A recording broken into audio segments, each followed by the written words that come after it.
at the Microsoft Theater in Los Angeles.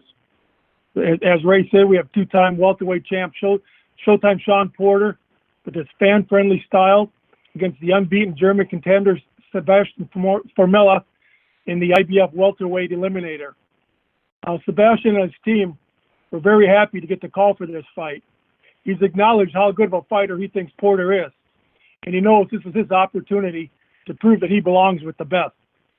And we know what Shawn's coming off of that terrific, for some people, fight of the year fight back in September with Errol Spence, where it's not always possible, but Shawn's stock went up that night. It was a terrific fight. The Athletic called it the fight of the year, and it's going to be great to have Shawn motivated and back in the ring Saturday night. I'm really looking forward to it. As Ray mentioned, we also have the rising prospect, Joey Spencer, back in action in a 6-rounder on the broadcast. And this is a fight coming up that I've really been looking forward to with the undefeated Sebastian the Towering Inferno Fundora in against my friend, the hard-hitting Nate Gallimar, in a 10-round super welterweight fight.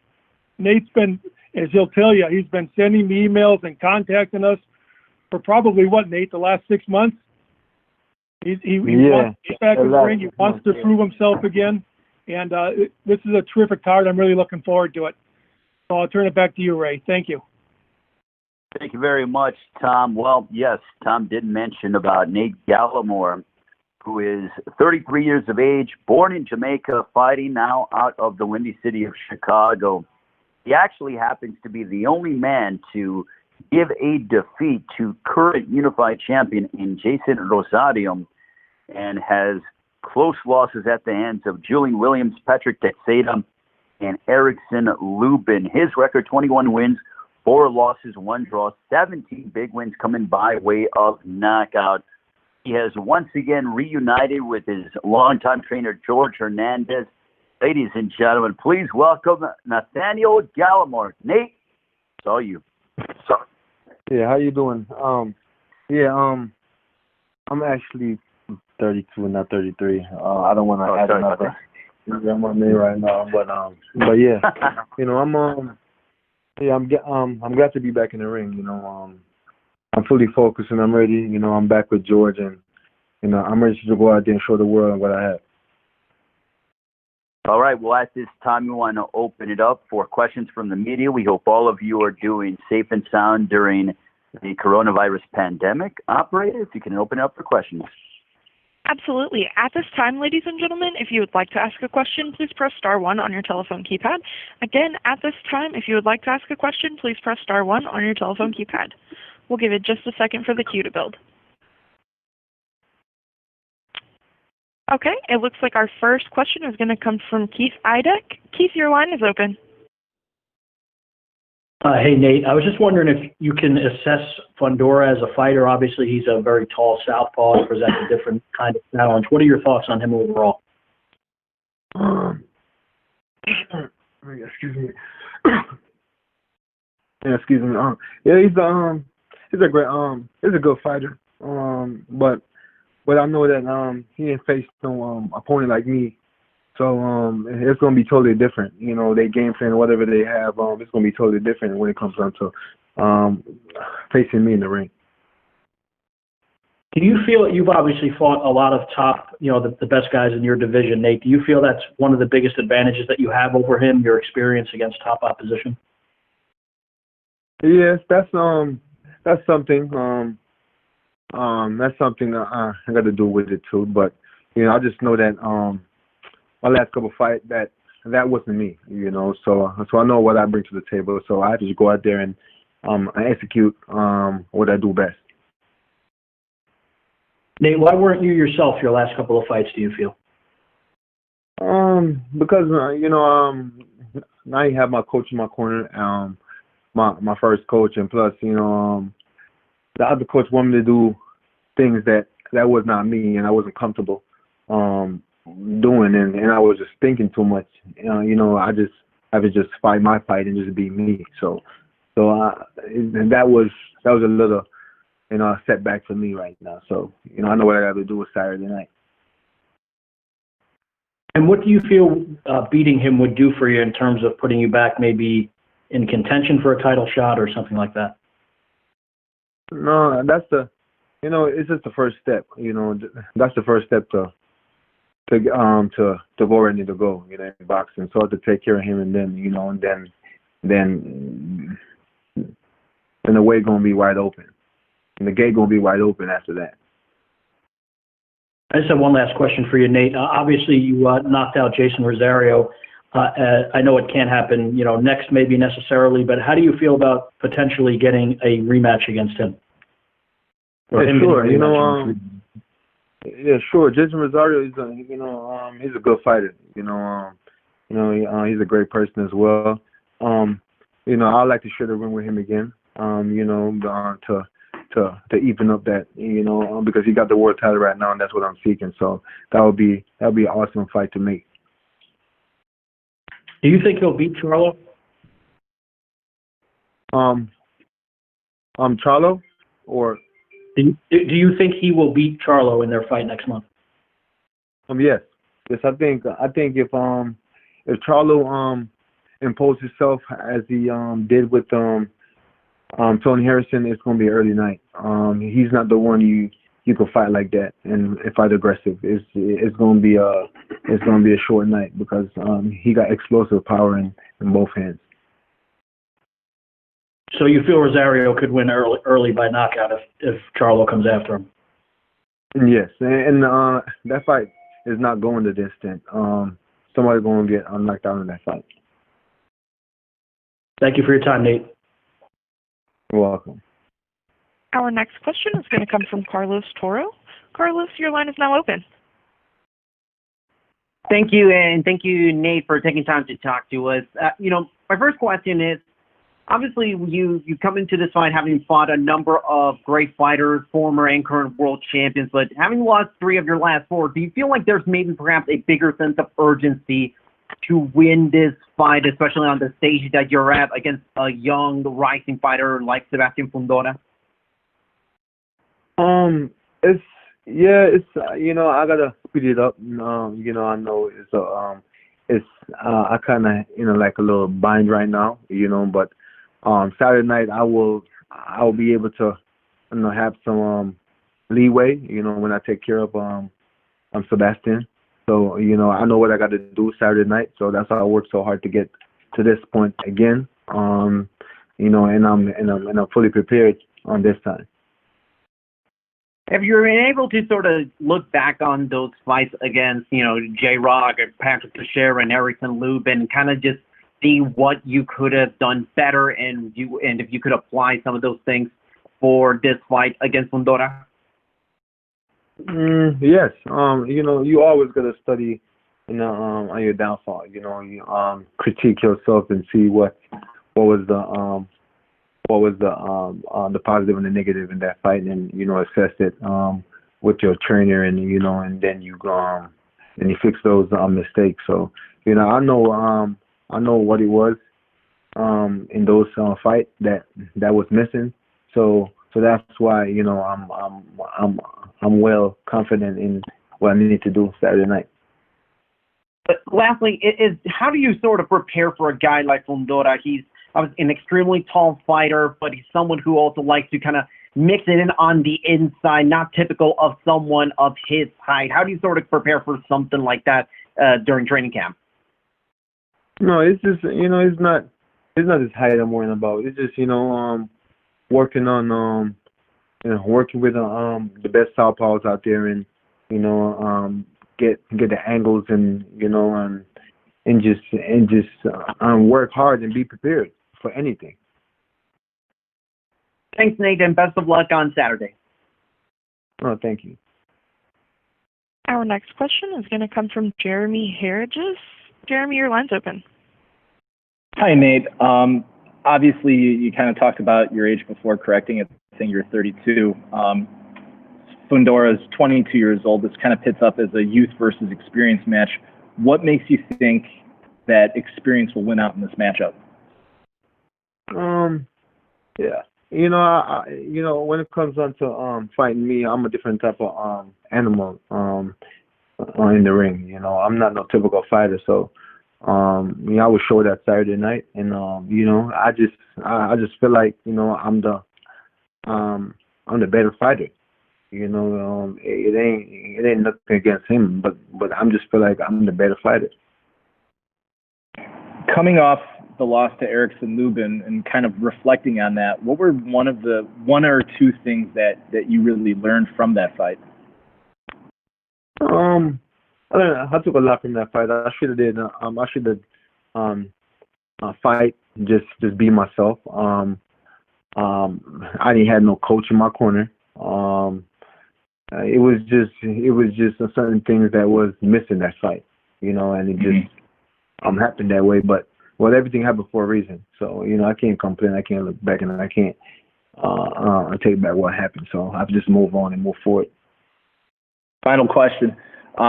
Looking at your entire career, do you feel like we've seen the best that you have to offer yet, or is the best yet still to come? No. Yeah, I didn't see the best of me yet. You know, I'm Saturday night the whole world will see. So, yeah, I didn't see the best of me yet. Thank you, Nate, and best of luck come Saturday night. Thanks. Our next question is going to come from Reggie Woodson. Reggie, your line is open. Thank you. Hey, how you doing, Nate? I'm great. You? I'm good. I'm good. Thanks for your time today. We talked a couple times back when you were facing Julian Williams, and then even Deloach. We talked both times. I don't know if you remember. That was a while ago.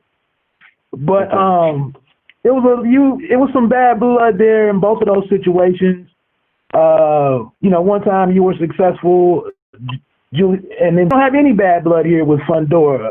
So what do you draw motivation from in facing him? No, I guess not. You know, I draw motivation. I draw motivation from like having bad blood against these fighters. It's just I'm a motivation person. You know, I'm just that type of person. I get motivation from myself. I don't need anything to give me motivation. But this fight, you know, I'm just it's something that I have to prove to myself. And you know, I'm not in no talking. I'm not in no, you know, just giving no comment to anything. I'm just straight to business. It's all about business for me. Saturday night, it's just business, straight up business. Okay, you mentioned a return to George. That's you and your partner Josh Greer Jr. returning to him. We saw in the reunion with Greer Jr. that they kind of got off on a shaky start, and Josh lost that fight to Plania. Did you learn anything from that, and maybe how you and George approached this fight? And like you said, you're kind of redefining yourself or finding yourself. Did that help you? Did watching that help you in any way? You know, yeah and no. It's me and Josh are different fighters.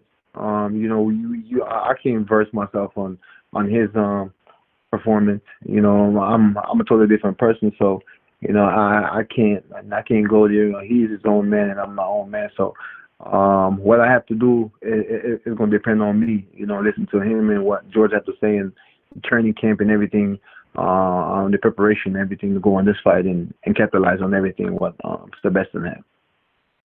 Okay. I thought I saw on Instagram where you and Lubin gotten some work in the last month or so. How did that, you know, what kind of caused that, you know, you guys kind of linking up to work together? I'm looking for the best work and he looking for the best. So he got a fight coming up and another fight coming up. So I ain't trying to iron, you know, this is just a business. It's no bad blood, you know, going on right now. So it's all about, you know, he giving me good work and I'm giving him good work. So that was the point of that. And being down there, you know, in Florida, in a good climate, and you know, get extremely fantastic work. You know, gonna pay a big dividends to what I need to do Saturday night. Okay, last question. It seems like in the fight with Lubin, it seems like it was a bit challenging for you to get into your heavier punches, your more powerful punches, because the jab wasn't there. And I think that's kind of been. I've heard that a lot, and I've seen the numbers there that kind of suggest that.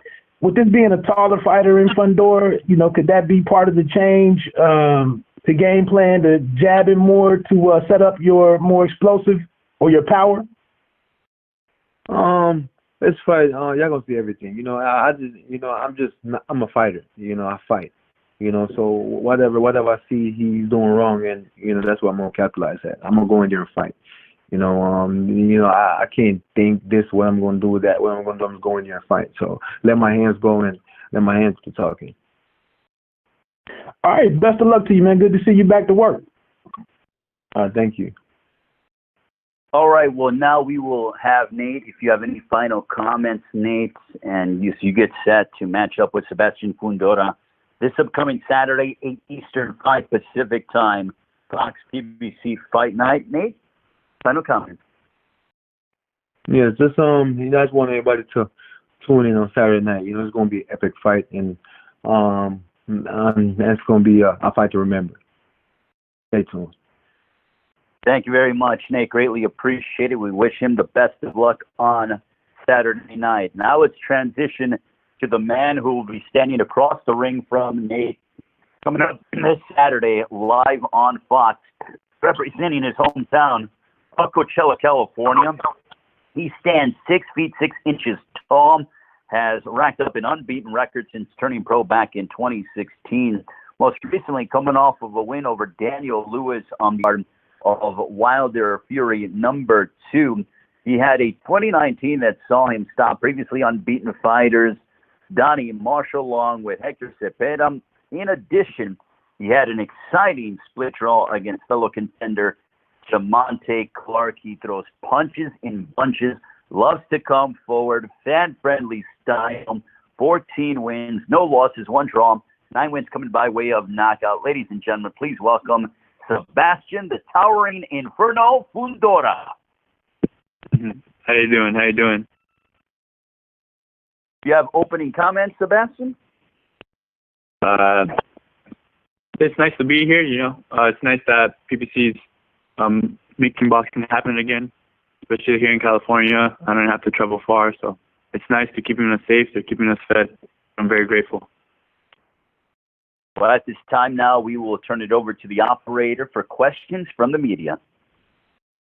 At this time, if you would like to ask a question, please press star 1 on your telephone keypad. Again, at this time, if you would like to ask a question, please press star 1 on your telephone keypad. Our first question is going to come from John Cudney. John, your line is open. Oh, hi, Sebastian. Thanks for being on today. So Nathaniel's been in with the who's who of the division. Just wondering if you are looking forward to trying to make a statement to compare, your performance with other fighters who have fought him, or if this is more about just coming out with the W. With every fight, we try to make a statement. Every fight we treat like it's the hardest fight of our life. So, yes, come Saturday night, we plan to make a statement. Okay. Last question here. Last weekend, we saw David Benavidez miss weight, which I think he was very disappointed in. Just wondering if you can talk about how your training has gone over the course of the pandemic.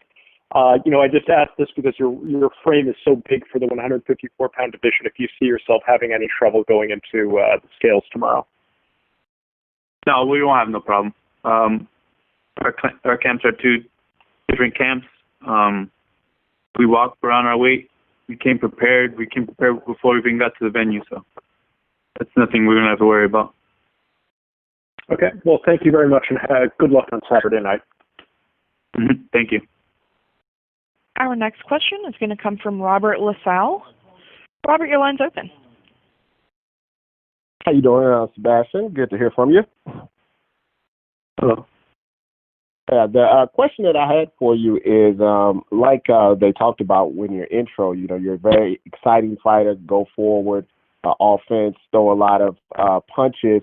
Over the last couple of fights that have, been a little bit more challenging for you, from the defensive side, what have you kind of learned and what have you been working on in training camp so you can still be aggressive, but with someone that is a slick boxer like Nathaniel, that you can make sure that you're not getting, you're hitting but not being hit? Well, every fight's different. every camp's different too. We learn different stuff from every camp. We'll see what this guy brings for this fight, so we would use what we learned through the camp.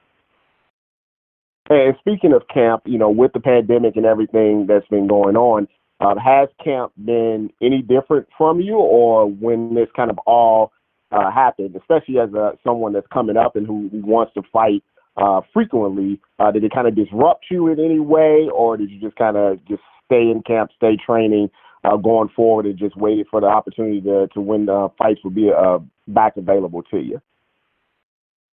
Yeah, my life's a camp. I lived the quarantine life already, so when the quarantine started, it was nothing different. I have my gyms in my backyard. I don't have to go nowhere, so all we had to do was call in sparring, and we were ready already. So when the quarantine started, it was nothing different. You, and thanks for taking my question.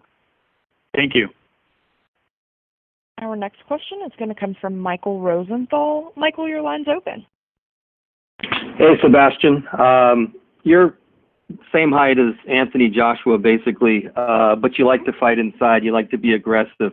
Does your camp, do the people in your camp, your trainers, do they push you to jab more, to try to keep distance with your opponents at all, or you just fight inside because you like doing it? Yeah, I fight how I feel comfortable. Whether it's inside or outside, whatever is comfortable to me during the fight or during the camp, that's what I like to work on. Can you see how people would see your frame and go, wow, this guy should just jab and just keep the guy at a distance and just fire away from the outside? Can you see why people would say that? And, well, that's the question. Yeah, a lot of people that actually mentioned that haven't really put on gloves in their lives. So, when opinions like that come out, I don't really listen to them. I listen to what my trainer tells me, what my team tells me. That's about it. What makes sense to me. Awesome. Okay, thanks a lot. Good luck. Thank you. Our next question is going to come from Adriana Noriega. Your line is open.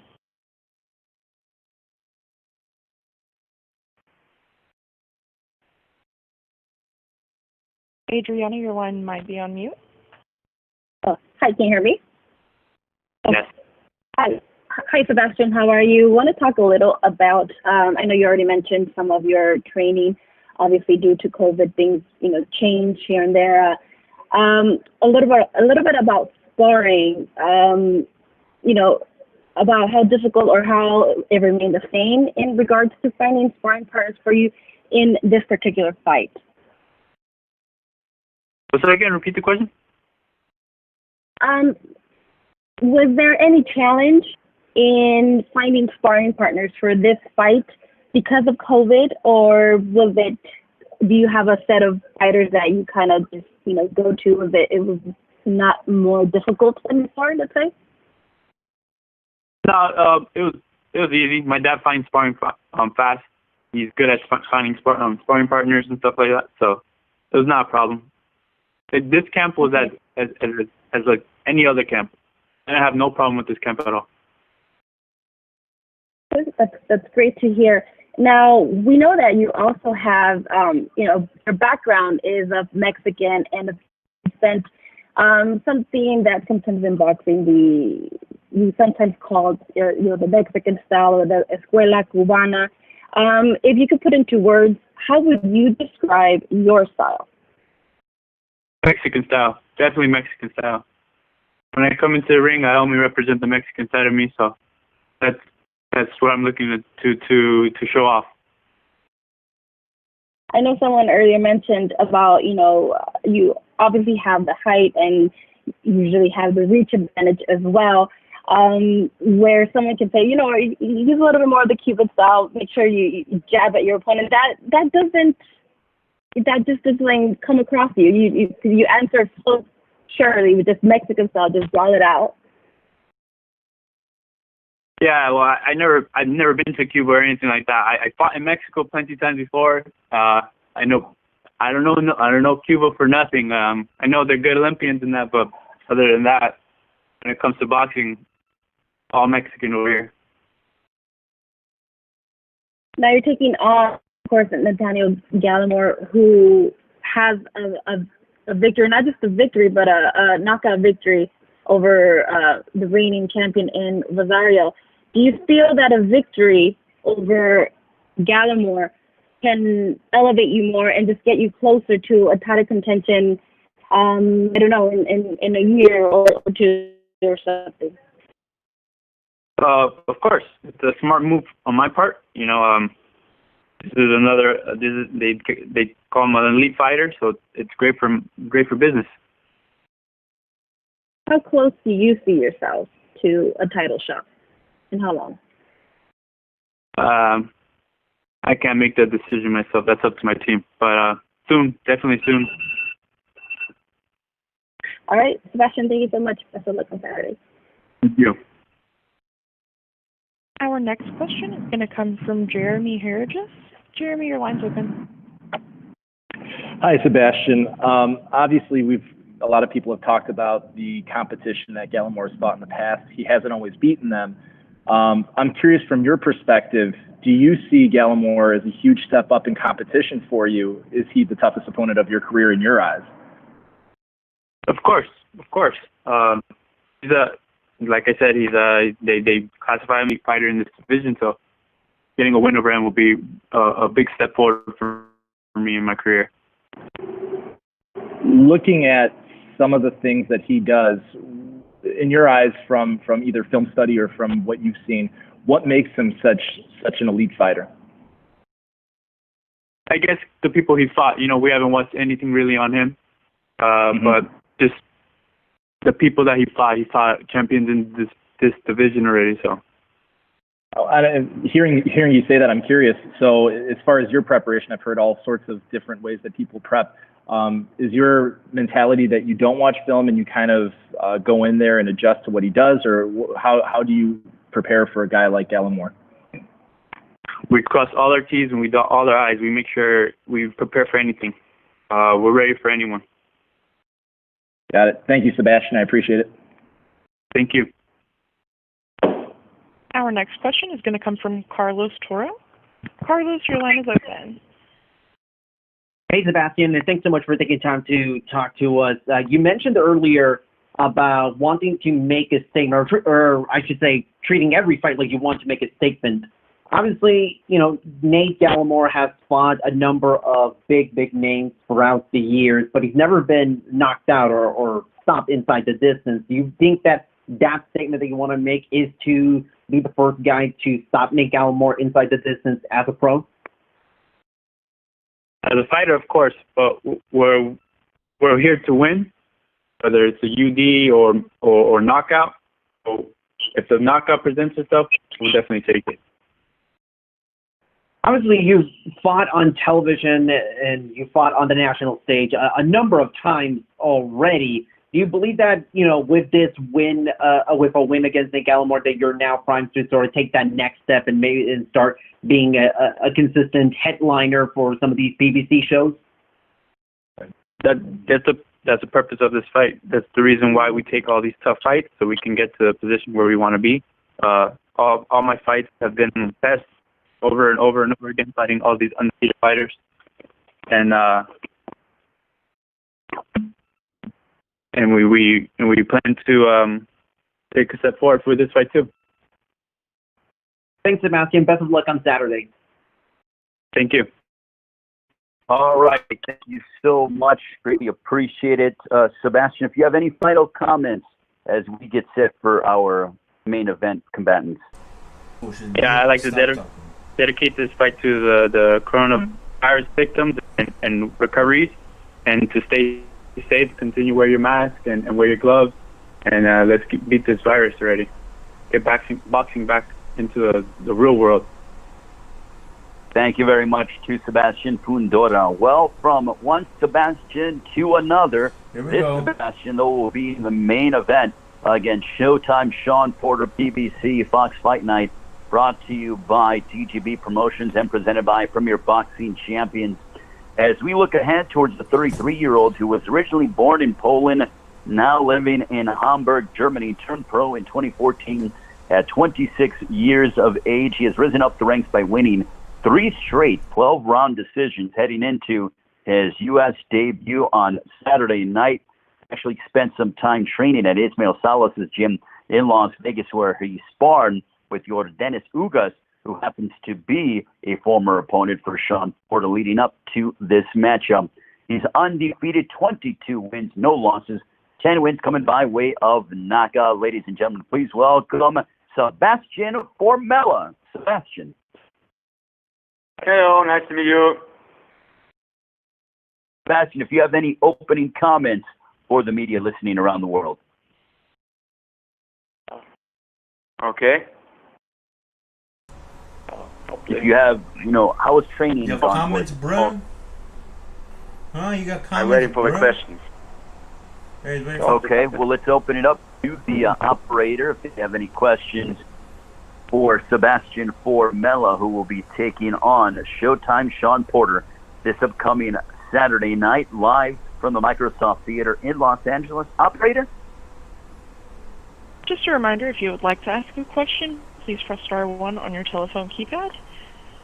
We're going to give it just a second for the queue to build.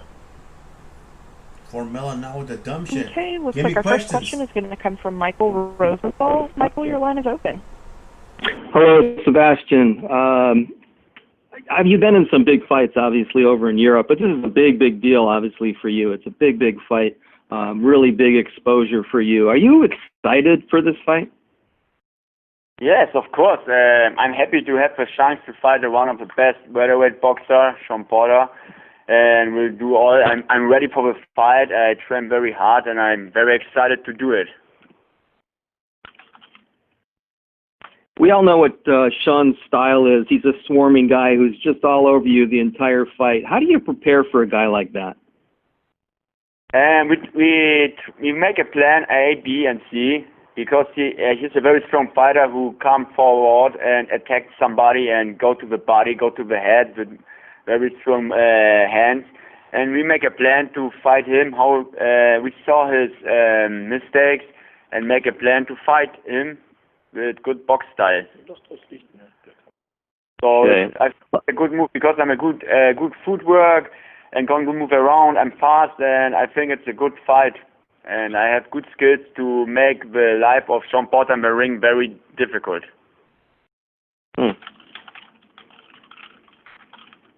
Fantastic. Well, best of luck to you, Sebastian. Thank you, Michael. Okay. It looks like our next question is going to come from John Cudney. John, your line is open. Oh, hi, Sebastian.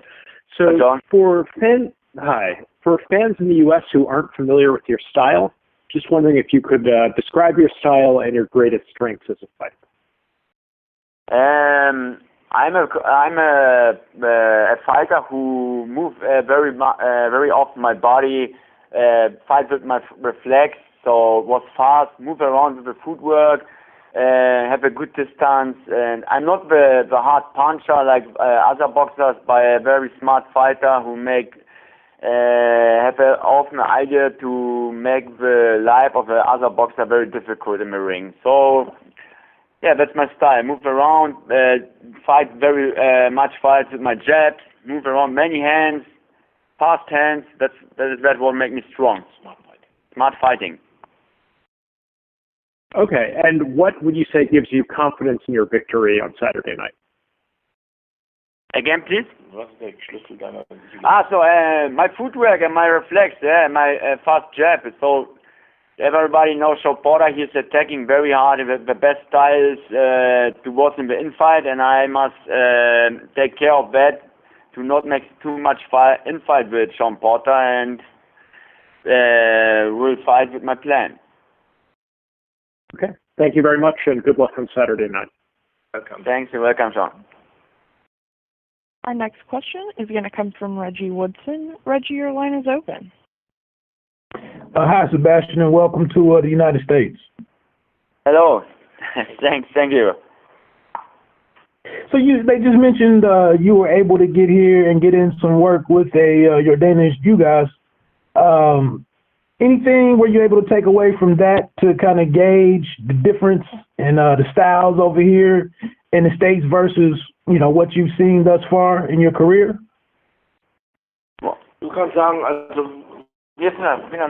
Ja, genau. Und du hast ja nur eine Woche mit Ugas gemacht, hast ja noch andere Yeah. in der Türkei. Yes, we make an Ugas here 1 week sparring, but I have a lot of sparring partner in Turkey. Yeah, many strong fighter who make in fights like Shawn Porter. It was the 2 weeks where we the point with in fighter in the 2 weeks in the Turkey. And now the last week was with Ugas where we make sparring in America. Of course, it's a different sparring because he's also one of the best fighter, very strong but I learn a lot and see that I can fight with the strongest fighter in the ring.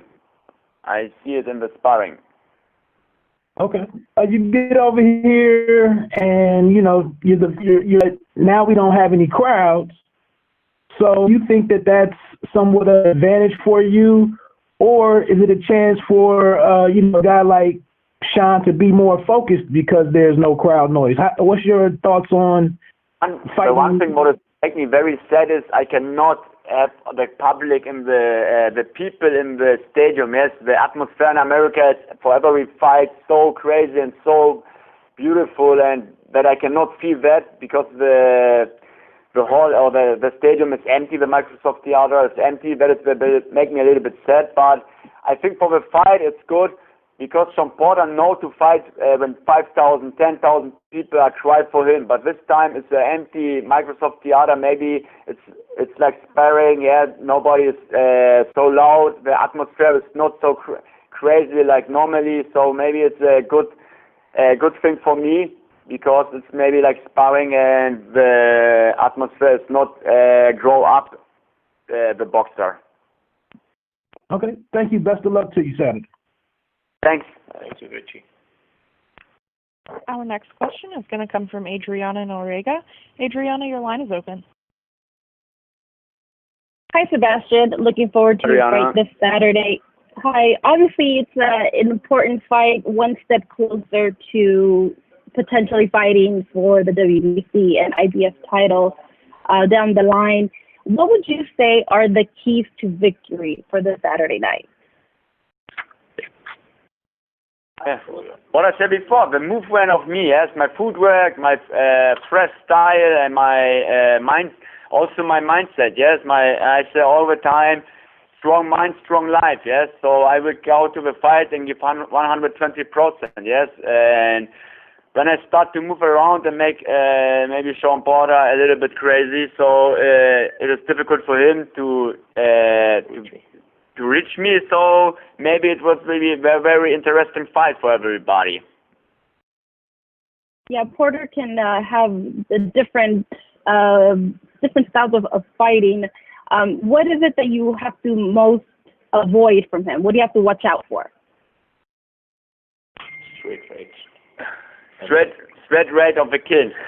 Yeah, he has many good fights. He has also he can fight in the front and also in the back, yes. So he's a completely fighter, yes. But we have a plan to beat him, and that is what we will do.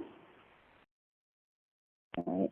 Now, you obviously had some sparring with Yordenis Ugas, who just last year fought Porter in a close fight. Did he give you any advice in your upcoming fight with Porter? Yes, of course. I was in the Academy of Salas, so here he can translate it, and of course I asked him what you have some tips for me, because he also fighting with his jab and stay stable and make a very strong fight against Shawn Porter.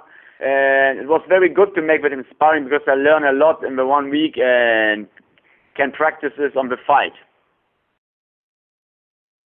Now, this fight is a title eliminator for the fight between Errol Spence and Danny Garcia. Who do you believe will win in that fight?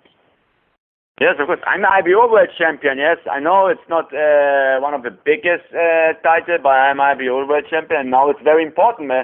A win again, Shawn Porter open a door for other fights, yes, for our big fights. Yes, it's so many big fights in welterweight. It's strong, and to fight in America. When I make a very good fight, you have a special fight, so it's not care about losing or winning, but it's caring in America. It's most important that you stay for you, yes. So when when you go in the fight and do all what you can do and fight 12 rounds. So the American will say, yeah, that's a good fight. And then we give me promise other fights in America where I can show more skills of me. So that is a very important fight for me. Absolutely. Now, in that fight in November, Errol Spence, Danny Garcia, who do you think will win in that fight? It's a very close fight, yes. It's both of them is very strong, but for me, it's Spencer, one of the best fighter, yes. I think Spencer will win the fight. All right. Thank you very much. I wish you the best of luck on Saturday night. Thank you. Thanks, sir. Man. We have another question from Keith Idek. Keith, your line is open. Yes, hi, Sebastian. I was just wondering, the fight between Ugas and Porter, who did you think won that fight? My real opinion, I think Ugas. Because one of the, I don't look many fights of Shawn Porter, but this fight I look because Ugas boxed nearly similar style, but he's physically more stronger than me. But he fight also a long style, and so I looked the fight, and it was a very close fight. But Ugas was the challenger, and he attacked Shawn Porter. I think it was a close fight, but I think nobody can start to cry if Ugas had filmed the fight. Yes, it was a very close fight, but it was a good fight. Yeah. How did you feel that your sparring against Ugas went? I know you said you got a lot from it. How did you do, in your opinion, against Ugas when you sparred with him? It was very, very well, yes, because it was my first time to spar with somebody of the top 10 in welterweight, and I was also very excited how it works and what is my standing. And when I was there, we make 1 week sparring, and it was very well. Yes, we make more than 6 rounds, 8 rounds together, and I must not hit me against that boxer. So I would say that it was a very good for my mindset to say, okay, I can fight with that guys, and that was very good that Ugas made sparring with me, yes, and he was also preparation for his fight, and it was so good. So I have my mindset grow up for the fight against Shawn Porter. You mentioned your IBO championship earlier. Is that title at stake on Saturday night? No, it's only an eliminator, IBF and WBC. Okay. Thank you, Sebastian. Thanks. All right. Thank you very much to Sebastian Formella. Sebastian, do you have any final comments? Yes, I would say I'm very in the mecca of boxing. Now I boxed 20 years, and I'm so happy when I get the chance to box one of the welterweight champions and the best class and the strongest class of boxing now, and I'm so happy, and I will show the people in America what can happen when you believe in yourself, yes, and I will fight on Saturday and make it very difficult to Shawn Porter and make a special fight for other people who make on the TV and sitting there and look at the fight. It would be a very good fight, and thanks for the chance. All right. Thank you very much to Sebastian Formella. Now we transition to his adversary on Saturday night. Don't forget PBC Fox Fight Night coming your way this Saturday, 8 Eastern, 5 Pacific Time, live on Fox. Following our main event of the evening, more action on FS1. As we welcome in a man who is born in Akron, Ohio, now living and training out of Las Vegas, 32 years of age, who owns title-winning victories over the likes of Danny Garcia, Devin Alexander, also picking up wins over top fighters such as Adrian Broner, Dennis Ugas, and Andre Bertil. He is without a doubt an all-action fighter who has been in numerous Fight of the Year contenders, having most recently been a part of 2019, one of the best fights in 2019, as he dropped a narrow decision against Errol Spence Jr. in the welterweight unification matchup. His record, 30 wins, 3 losses, 1 draw, 17 wins coming by way of knockout. This guy has fought everybody at 147, and he continues in that same mindset. Ladies and gentlemen, please welcome the always entertaining, the always in shape, ladies and gentlemen, here is Showtime Shawn Porter. Shawn? Awesome. As always, beautiful introduction. And thank everybody for being on this call right now. I thank everybody for putting forth all the efforts that need to be put forth in order to make this happen.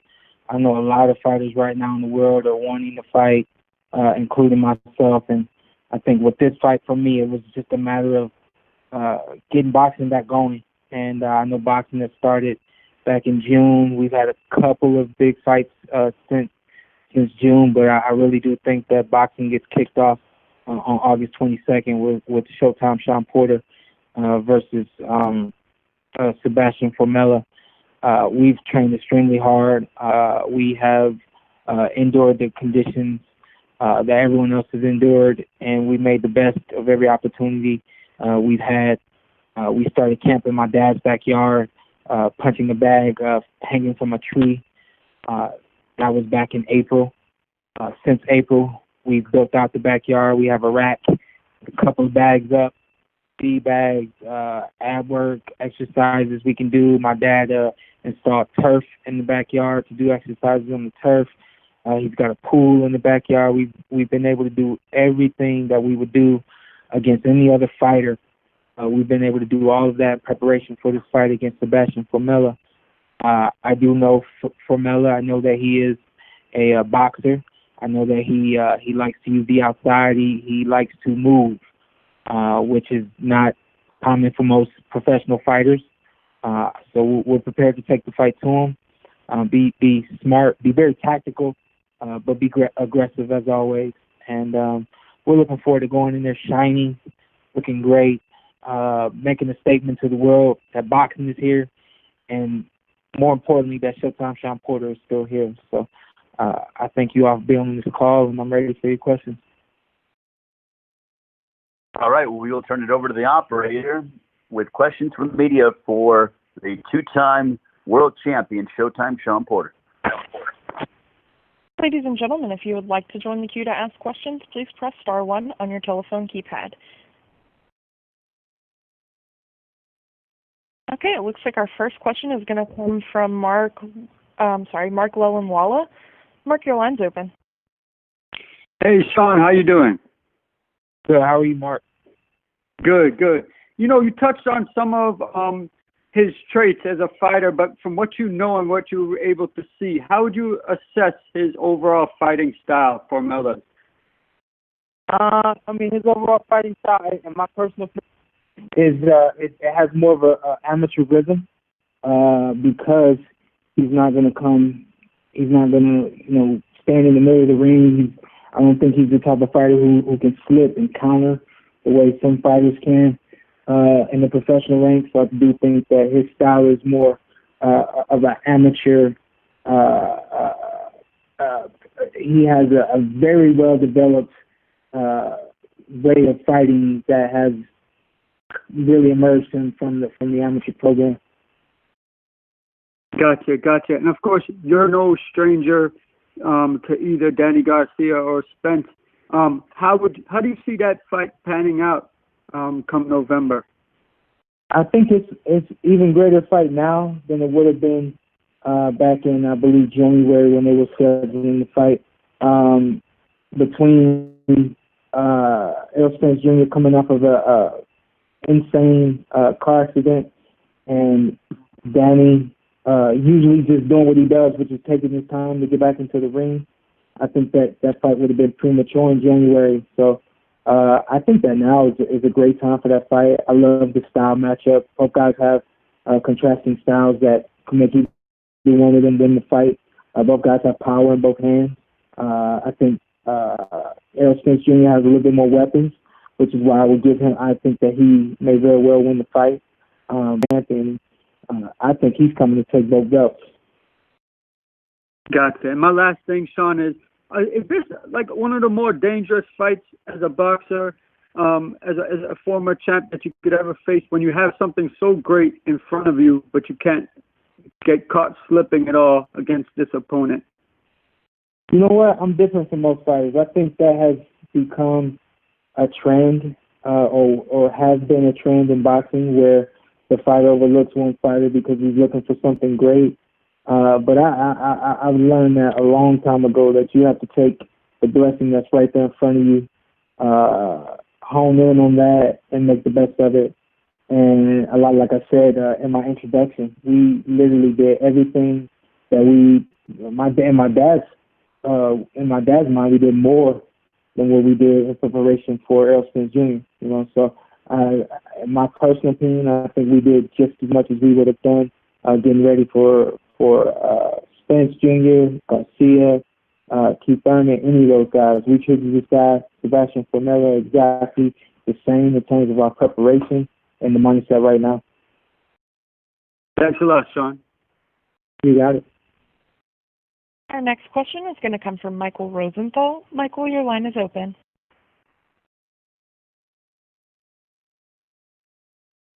Michael, your line may be on mute. Mm-hmm.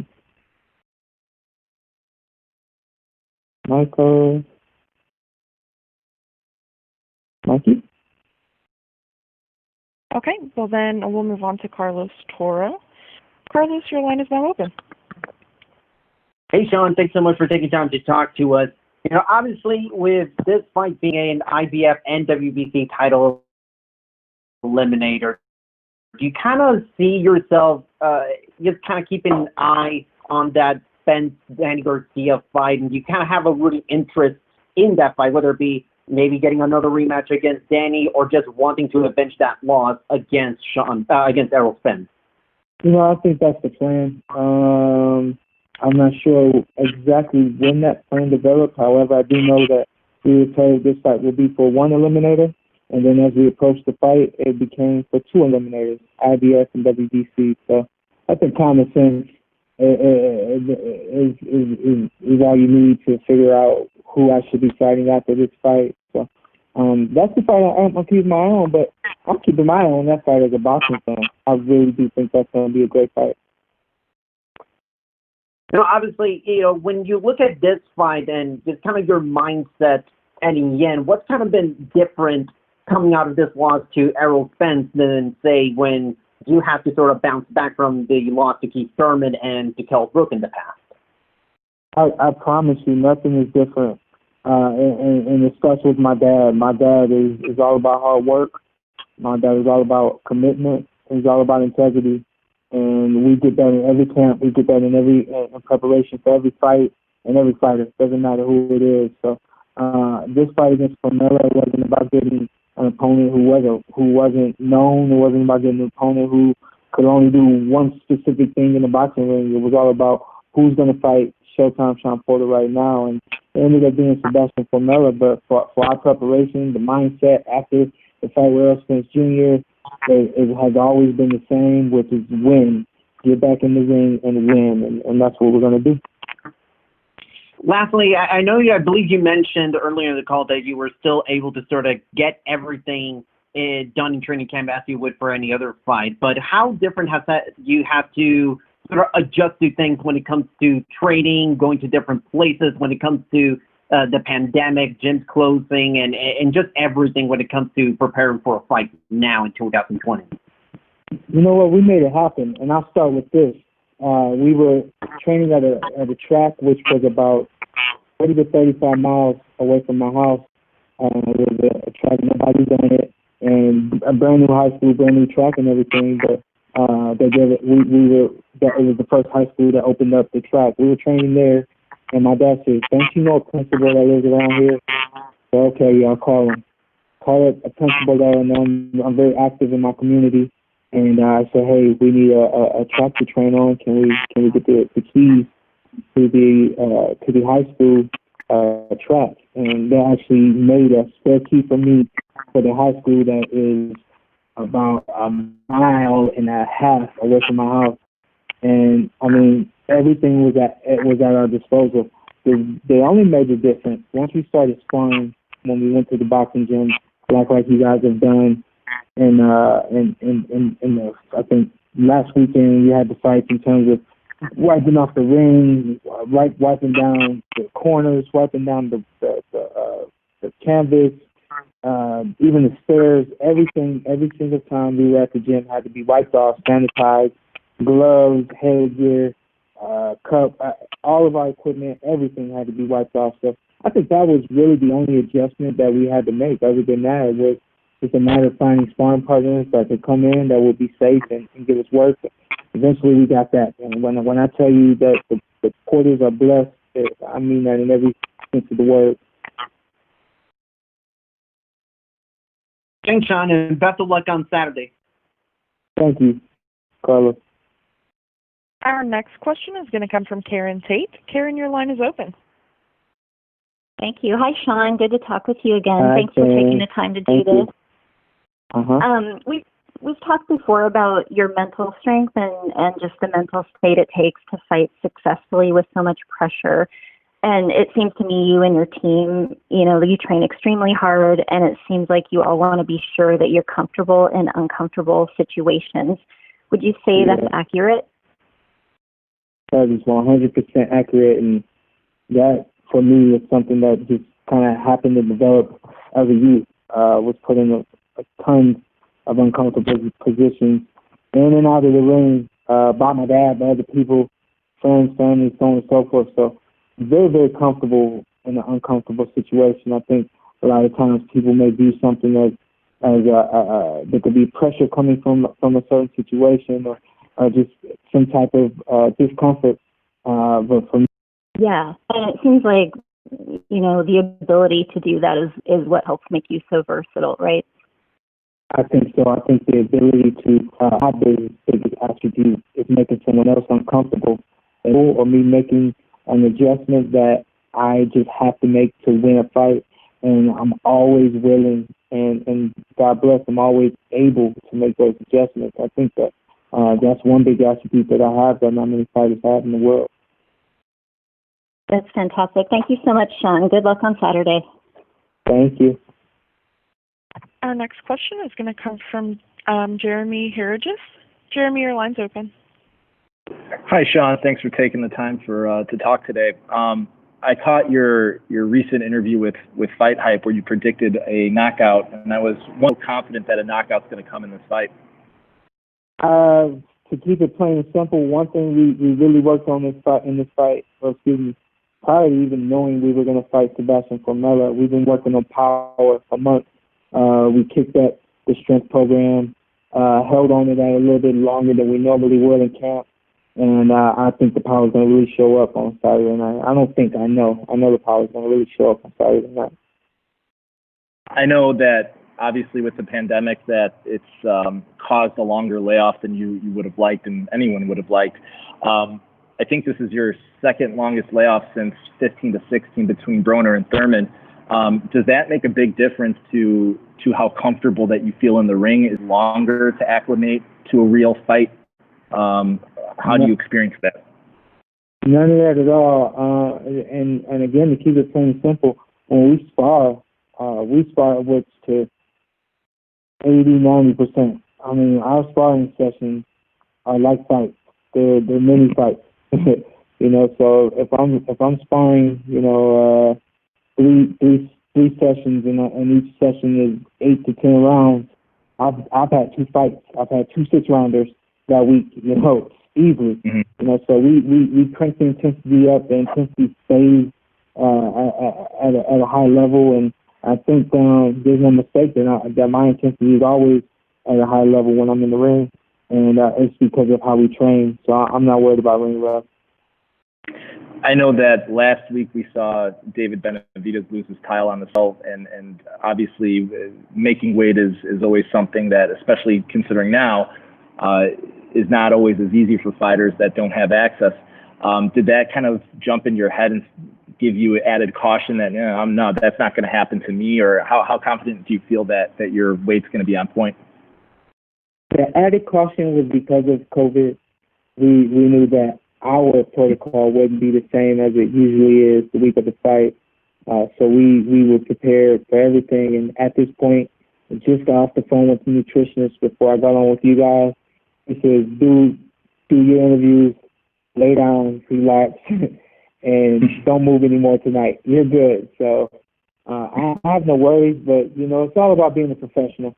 And if anything, I think that right now is what I really want to do with this fight is not only let the fans know that boxing is back and it's alive and it's going to be great this year, even though everything is happening with this quarantine and this COVID. But it's a message to all the fighters too that it can be done, that we can get out there and we can thrive in these conditions and do what we have to do, not only to be successful but to support our families and be great. And I think that I'm going to set some fine examples. I've been taking some video every day of everything that we have going on, and I'm gonna release that video at the proper time. The fighters can learn from it and make the necessary adjustments. Shawn, thank you so much for your time and best of luck come Saturday. Thank you, sir. Our next question is going to come from Adriana Noriega. Adriana, your line is open. Hi, Shawn. Thanks for taking the time to talk to us. Looking forward to your fight this Saturday. We know when you get into the ring, we know what you bring. We know the deep experience that you have. Maybe not a lot of people are familiar with Formella, but you've done your research. So, what kind of fight are you expecting it to be this Saturday? I'm expecting the fight where I think we prepare very well. I think we're prepared to box this guy, be very tactical in terms of aggression, set him up, and take him out. I think that his movement is what's going to cause some small adjustments, but I would say for the most part we expect to counter this guy and be aggressive like you've seen me in the past, but be smart as well. When you visualize the victory, I know you mentioned that you can perhaps a knockout in this fight. Talk to me a little bit more about that and what kind of statement you're looking to make Saturday night. You know what, the statement for me is boxing's back and Showtime Shawn Porter is still here. I think that statement is going to be very evident as soon as the bell rings. I'm going to come out the same way I've always come out, high energy, fast, quick, sharp, and the fight's going to last as long as Formella allows it to last. And talk to me about, sparring your dad. That was quite interesting when I heard about that. How was that like? And, at any point did your dad say, like, hey, ease up on me, or, yep. anything like that? Not in those words specifically, but when he told me, he says, you got to get back moving. And this is the end of April, and I just started back training and all that. I'm like, you guys moving? What are you talking about? We got to start back sparring. Who can we get to come in here and spar? And so myself, Larry Wade, and my dad, we're all, tossing around names and text messages and things like that. And no name came up that my dad felt comfortable with. And he says, you're going to spar with me. I'm like, all right. So that's something I haven't done with my dad since I was a teenager. And the very first day I sparred with him, we only did 4 rounds. And, working on the basics for the first 3 rounds, and even in the 4th round, working on the basics. But, that 30-second bell ticks, and, so I got my hands loose a little bit. Bell rings, and my dad looks at me and says, what are you doing? I said, what are you talking about? He says, why would you throw that many punches at me right now? I said, I'm just working. He said, Shawn, that's not how you work. I said, what's wrong? He says, I wouldn't tell you to throw 10 to 15 punches at anybody. Why are you doing that to me? I said, I don't know. The 30-second bell rang, and I'm just working. He said, Shawn, right now, the only thing you're working on is the basics of boxing. He said, that's all you need right now. You need to get that together. He said, you don't need to be throwing 10 to 15 punches against me or anybody. If it was anybody else, I'd be yelling at you. And now you're doing it against me, So we had a lot of great moments in the ring. Another funny moment we had is I let my hands go one time and I threw about 6 or 7 fast punches. And my dad looked at me and he said, whoa, it's like a video game. and we both got a good laugh out of that. So we had a good time being in the ring, back in the ring together. I think I sparred with my dad my first 3 weeks back to sparring. And then we found some other guys that we felt comfortable bringing. Nice. Now, obviously, this fight is a eliminator for the WBC and IBF. I know you touched up on that fight that we'll see in November between Errol Spence and Danny Garcia, but would you be able to give us a prediction or your thoughts? Obviously, we haven't seen Errol Spence since his car accident, so we don't know how he'll come in. But can you just kind of sum it up what you think, who would win in that fight? I'll keep it simple. I think that the winner of this fight is going to depend on what Errol Spence shows up to the ring. We know that Errol Spence has been through some things in the past few months. It took some time for him to recover, and then he had to get back training. So the blessing of COVID that the fight was delayed and other things were delayed as well. He's got a big fight coming up in November now, and I think that this fight depends on what Errol Spence shows up in the ring. We know what Danny was going to get. Danny was very strong against Adrian Granados, but Danny was the same rhythm, same type of speed, same type of cadence, if you will, as he was against me, as he was against the other kid that he fought, Redkish, and a host of other fighters that he's been in the ring with. We know what we're going to get from Danny. We're going to get fast counters. We're going to get some powerful shots. But if Errol Spence is not able to get out of the way of those type of punches, if he's a step behind, any step slower than he was against me, he's going to risk losing 2 belts in November. Our next question is going to come from TC Martin. TC, your line is open. What's up, champ? TC, I'm sorry I didn't get back to you, man. I'm not just saying that. I really am sorry. You're all good, brother. You're all good, man. Hey, I know you've been very resourceful about doing your homework on every opponent, especially for someone like Formella, who there's not a lot of stuff out there, and especially for fans here in the U.S. are not familiar with him. When you look at him and you've done your homework on him, what do you see in him, and does his style remind you of anyone in particular? Well, TC, you love me, right? Yeah. Most people tend to love me and have a lot of respect for me, and I'm so humbled by that. We have friends in Germany who were able to give us information on Formella.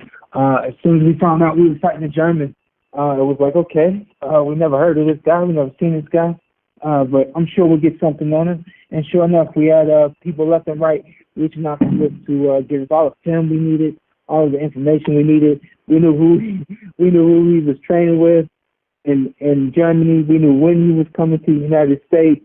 We actually did not know that he was arriving to Vegas, but we knew when he was in Vegas. We trained with him in Vegas. I've got eyes in this guy, and I have done everything that I need to do to be ready for this guy. If I had to say who he fights like, I really do think at this point he's his own type of fighter. I don't think any other fighters that I've seen use the ring like this guy. Definitely nobody in the welterweight division right now in the top 5, top 10. I don't think any of those guys use the ring the way that Formella intends to on Saturday night. He's going to be on his bicycle. He's going to be moving, and he's going to be trying to keep me off for the jab. I know that for a fact. So we're going to be smart. We're going to be tactical, and we're going to be aggressive, but not in a hurry.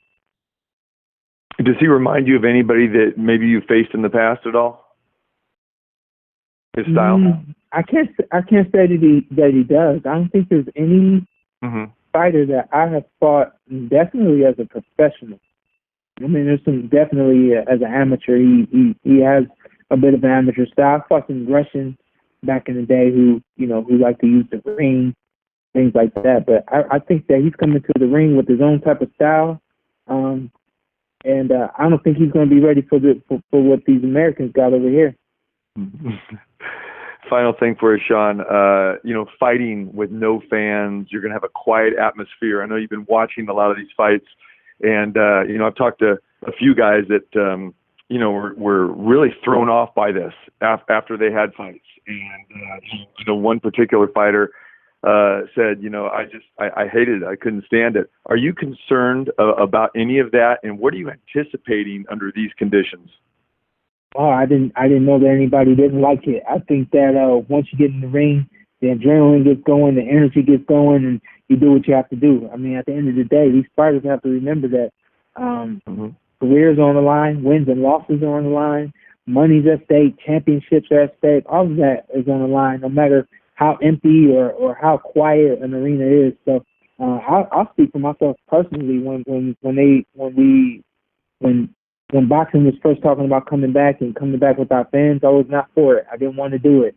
But God changed my heart, and I felt like God was telling me to get back in the ring and represent the sport and represent it well. And that's what I'm prepared to do. So I don't care that there's no fans there. I don't care that it's going to be a quiet arena. And I've been watching. I know that Fox plays a little bit of sound during the fight. So I'm going to do the best I can to crank that sound to 100.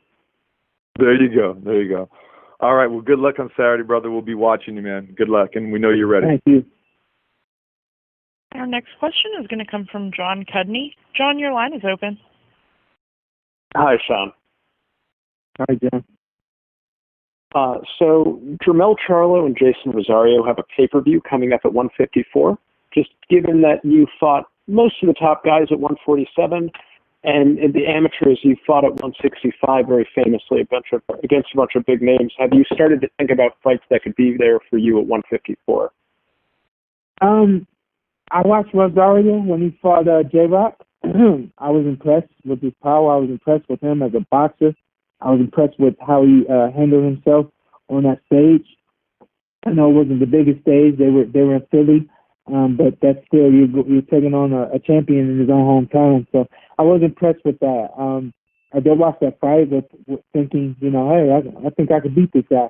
Most people don't know that I fought in the amateurs at 165, and when I turned pro at 154. So I think the understanding is that at some days we could be fighting at 154, but I do know that 147 is still the weight class for me. We have not had any communications, any talks about it, about moving up or anything like that at all.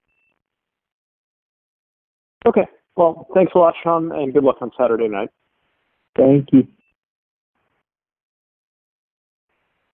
Our next question is going to come from Reggie Woodson. Reggie, your line is open. Hey, thanks for your time today, Shawn. Yeah, kid. What's up?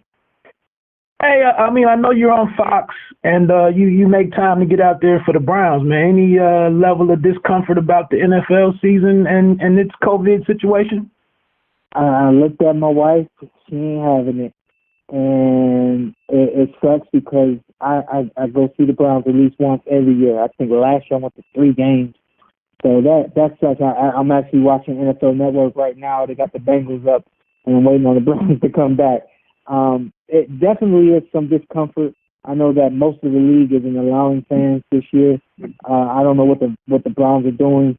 I'm that crazy of a Browns fan that I would take a chance at going to a game, and if anything were to happen, I know a lot of people would be mad at me and upset that I did it, but I'm that crazy about the Browns. However, I anticipate watching my Browns in my theater room every Sunday this year and a couple of Thursday games that they have.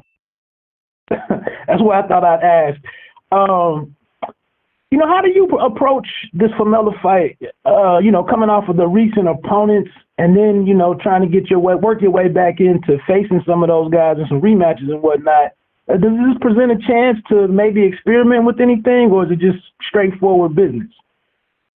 Interesting that you say experiment. I think we're not necessarily going to be experimenting, but you're going to see some very subtle differences in the ring for me on Saturday night. And I think because you haven't seen that before, at some capacity it would be a bit of a experiment, but at the same time it is all business. My dad says if the kid trips because he's nervous, get on him. If the kid is backpedaling and trips because his legs are weak, get on him. He says we're going to be aggressive, but we're not going to be in a hurry, and we're going to be smart. So that's for a majority of it. That's the game plan, and we're going to stick to it. But I think fight fans will be happy with what they see from me on Saturday. All right. You're arguably, one of the the biggest name to come back to the sport. You're definitely one of the only guys coming off of a pay-per-view, main event and back to the sport. So some guys are able to make different business decisions and sit things out, so on and so forth. But what does it mean for you personally to, like I said, to be one of the biggest names that's out here for us fans to get back to watching? Yeah, this was my purpose with this fight, is to make that statement that boxing is back on TV. Boxing is back, and you don't have to wait to see great boxing. Great boxing is going to be on TV from here on out, and it starts with me. I know Showtime has made a great announcement. They have some great fights coming up, but I know the Foxes has announced fights all the way up until the end of September or October. So I think there's a lot of great fights to be made, and boxing is going to be fun to watch. And so I just really wanted to do the best way. I think that this is the best thing I could do to kick off boxing. I think this is, for me, it would be better than sitting behind a desk talking about the fights, but actually getting in there and doing it. And it was a personal decision on my behalf. I really do feel like in a lot of ways I'm taking the responsibility of boxing in my hands and trying to make a statement to the world that sports are back, but boxing really is back. Okay, our final question of the day is going to come from John Russell. John, your line is open. Hello, thanks for taking my call, Showtime. You there? Mr. Russell, nice to hear from you. Yeah, good to hear from you. I hope you and your family doing all right. We are, man. Thank you. Yeah, you kind of answered my question with the last one, and just know with how much family means to you. Everybody knows what that means to you. Your wife, your kids, and everything with the pandemic. And I'm kind of disappointed we didn't get a chance to see you in D.C. this year, but we'll see you next time. But with everything going on, was there any pushback in saying, maybe I should wait for a little bit later, months down the line, to maybe push this fight down because of the unknowns of the pandemic? And also, my last question for you, did you get any extra motivation by your fellow combat sports champion and Stipe Miocic of Ohio winning this belt last week? You know what? I think I'll start with Stipe. I think that at the end of the day, we're all doing. He and I are doing the best we can to represent our sports, and I think that he's done a terrific job at being a great family man. I know him personally, great family man, fireman, first responder, and then he takes it upon himself to compete in UFC. And he's done a terrific job. Great win the other night, and I was proud of him, and I know everybody back home is proud of him. He continues to stay on that high level in the sport, and it's a very, very tough thing to do. I know that from being able to do it myself. And I think that really for us, in terms of the precautions, it was, okay, when can we get back in the ring? We were here in June. No. We were here in July, and July turned into August. And I think it turned into August just because of the extra precautions and things like that. My wife really is the only one who's like, cover up, do this, do that. I don't want you going anywhere. Maybe we should stay in. I'm like, love, I gotta get my training in, So I think that we as a team, my team, and it is my family. We as a family, we did everything that we could do to make it to this point. We played everything close since we've been here. We'll make sure that we're safe while we're here, and looking forward to getting home on Sunday. Well, good luck, Showtime. Thanks for everything. Send love to your family. Thank you. All right. Well, we want to go ahead and close out the call. Shawn, if you have any final parting comments, we greatly appreciate how generous you were with your time as you prepare for your main event matchup this Saturday, live on Fox 8 Eastern, 5 Pacific time against Sebastian Formella.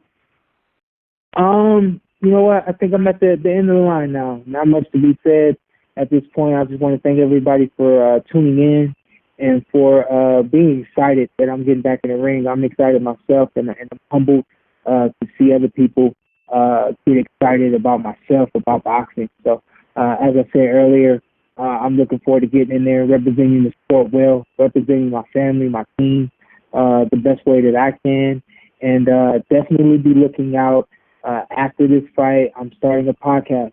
The Porter Way podcast is going to be built all around boxing, sports, family, the whole nine. So I appreciate all of the support, and we will see you very soon. All right, that'll conclude our conference call. Don't forget PBC on Fox this Saturday night, 8 Eastern, 5 Pacific time, brought to you by TGB Promotions. Following Porter and Formella, flip on over to FS1 for more outstanding action. Thank you so much to the media, and we look forward to having your presence to Fox and Fox Deportes on Saturday night. Have a great